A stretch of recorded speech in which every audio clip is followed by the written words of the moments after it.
Alrighty, what is going on? A little different here. I'm working in Meshmixer, and just fair warning, I'm not the best at this program. But I was asked by Lanuzo FPV.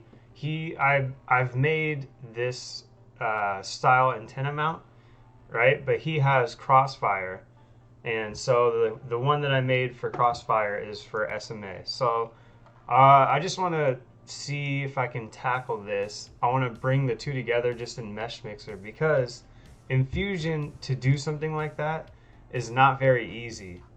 Um, Comparatively, Meshmixer is a lot more lightweight, and so it's easier for your computer to deal with a mesh as opposed to like a solid. So let's import the other model. So I've gone ahead and when you open Meshmixer, you open the file that you want to work on. And so if you want to bring in another one, um, Meshmixer calls it an append. And I want to bring in this Crossfire guy, and it's asking, this stuff I'm not familiar with. So there's some data with positioning from Fusion, and I still haven't figured that out. I'm sure it has something to do with the relationship to where you modeled from the origin. But if you see here, I'm importing this model, and I hit OK, and it's like, oh, where is it? I don't know. So I'm going to zoom way out, and I'm just going to right-click and drag and see if we can't find that thing somewhere. There it is. So, yeah, so that's a problem. We want these guys next to each other. So, I'm going to, if you come up here to select, you can double click this guy. Like if I just click this, it's only going to click one triangle. Sorry to like go into this stuff without much explanations, but if you double click an object in Meshmixer, it'll select everything about that object. And I believe we can come over into edit, and transform is how you move objects. So I'm just going to move this into position. So I'm going to work in 2 dimensions first, because as you can see, there's no reference. You have no idea if this thing is 2 miles away behind our object or what. I'm assuming it's behind it, but I'm just going to bring this up until we can get this guy in the same plane somewhat, right? And then now I'm going to rotate this away like that, and see we'll lose it if I go too far. But the more you bring it closer in line to this guy, the more and more these guys will will get into position. We want them just to shake hands a little bit. That looks good.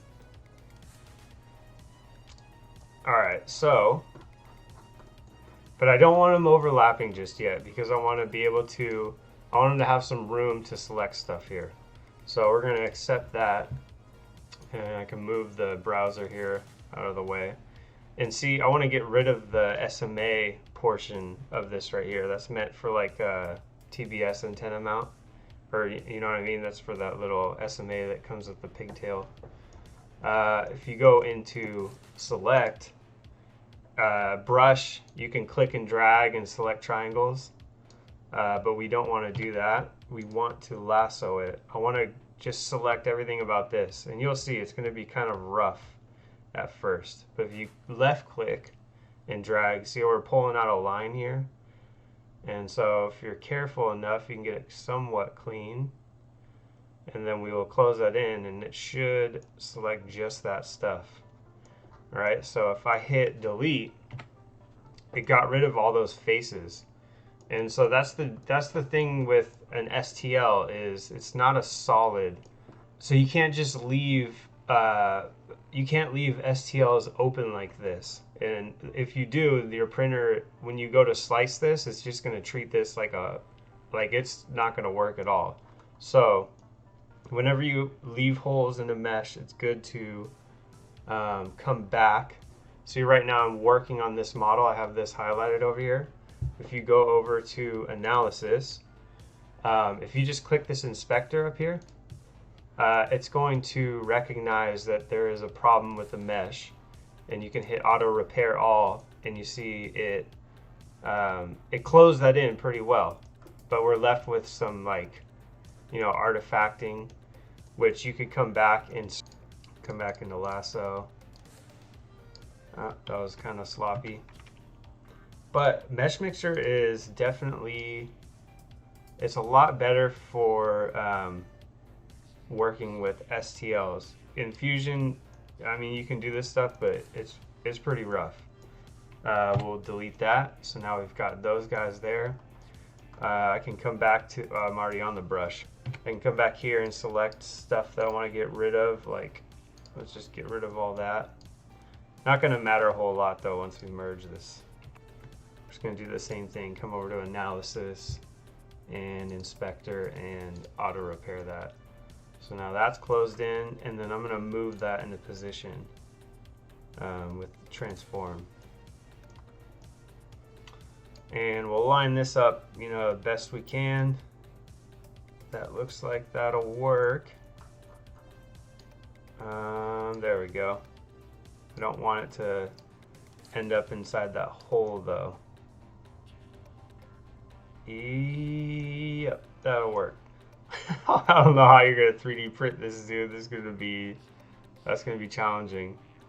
It's gonna need some freaking probably the best, but not good for durability. Lay this guy flat like this is probably how I would do this one. Well, my computer crashed when I tried to do the solid, so good little reminder to save your progress. The solid, or to combine these, is pretty intensive calculation, so definitely save before you try and go ahead with that.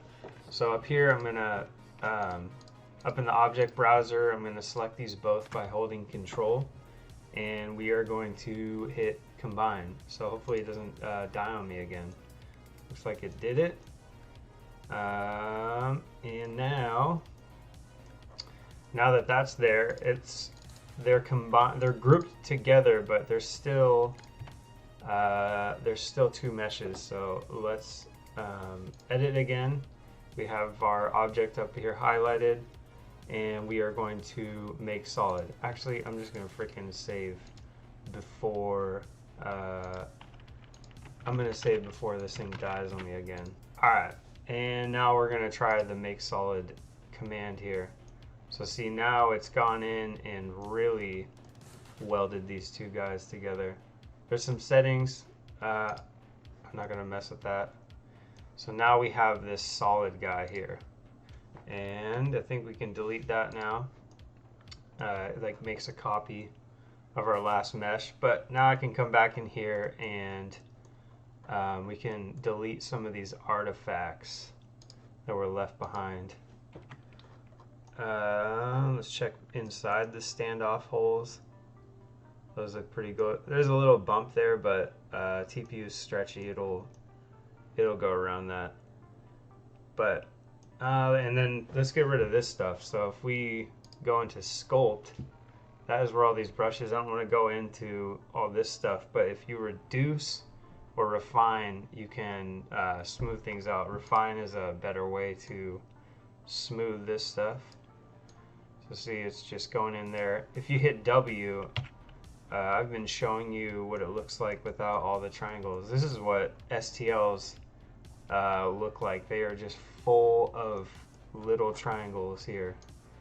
So if we come in, now we can smooth all this junk out. Get rid of that. Let's try the smooth brush. The bubble smooth brush will actually deform stuff. So you gotta be careful, because we're not only affecting that outside, you could be affecting behind it as well. But yeah, I want to get rid of those a little bit. Alright, so that looks good. I'm going to export this guy, and I'm going to pull it into Cura, and then we will see how it looks. Alright, so I brought that STL into Cura, and I just want to check where these two models intersected. I want to make sure that there's no like hollow spots inside the print.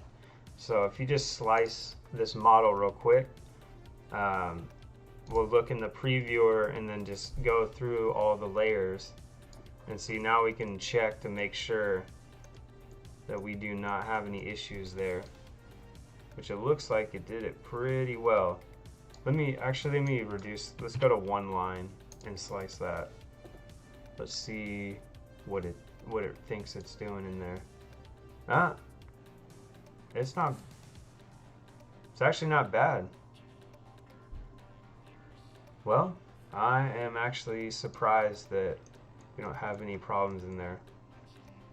Well, hopefully that helps you with, that's a Meshmixer is a good way to bring objects together if you're not trying to freaking design it from scratch.